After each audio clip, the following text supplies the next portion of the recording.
اعوذ باللہ من الشیطان الرجیم، بسم اللہ الرحمن الرحیم۔ میں جناب اسپیکر اپنے تمام کولیگس کے ساتھ ساتھ اپنی جانب سے، اپنی پارٹی کی جانب سے، اور اس وقت موجود اس ایوان میں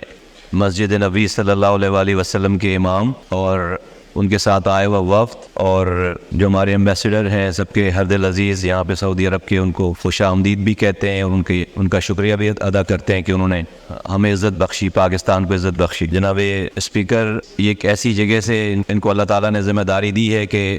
جہاں پر ان کے اس عہدے، ان کی ذمہ داری پر ایک عام مسلمان کو رشک کرنا چاہیے، رشک آتا ہے۔ قسمت والے لوگ ہیں، کیونکہ حضور صلی اللہ علیہ وآلہ وسلم کا جو مصلی ہے، جو نماز کی جگہ ہے، وہ کسی انسان کی اپنی محنت سے، اپنی کوشش سے نہیں حاصل کی جا سکتی۔ جس پر اللہ کا بہت زیادہ کرم ہو، جس پر اللہ تعالیٰ کا بہت زیادہ احسان ہو، جو اللہ کے مقرب بندے ہوں، اللہ تعالیٰ اپنے پیارے نبی صلی اللہ علیہ وآلہ وسلم کی جگہ انہی کو عنایت کرتا ہے، اور یہ ان خوش نصیبوں میں سے ایک ہیں بعثت مسلمان۔ ہم ان کو مبارکباد پیش کرتے ہیں، ہم ان سے دعا کی اپیل کرتے ہیں اور ان کا شکریہ ادا کرتے ہیں کہ انہوں نے پاکستان میں اپنے قدم کو رکھا۔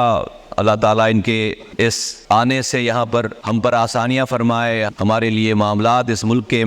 عام مسلمانوں کے، عام انسانوں کے معاملات کو آسان فرمائے۔ تو ہم دل کی گہرائیوں سے امام صاحب کا، مسجد نبی صلی اللہ علیہ وآلہ وسلم کے امام صاحب کا شکریہ ادا کرتے ہیں۔ اور جہاں تک ہمارے بہت ہر دل عزیز ایمبیسڈر صاحب سعودی عرب کے ہز ایکسیلنسی ان کا تعلق ہے، میں دو حوالوں سے اس موقع پہ ان کا شکریہ ادا کرنا چاہتا ہوں کہ ایک تو پاکستان کو جب بھی ضرورت پڑی مشکلات میں، جیسا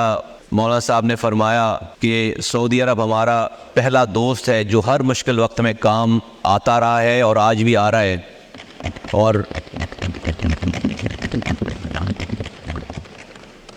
ہمارے ایمبیسڈر صاحب نے اس میں بجا فرمایا کسی نے کہ یہ صرف سعودی عرب کی طرف سے ایمبیسڈر نہیں ہے پاکستان کے، بلکہ پاکستان کے بھی ایمبیسڈر ہیں سعودی عرب کو، تو ہم ان کا شکریہ ادا کرتے ہیں۔ دوسری بات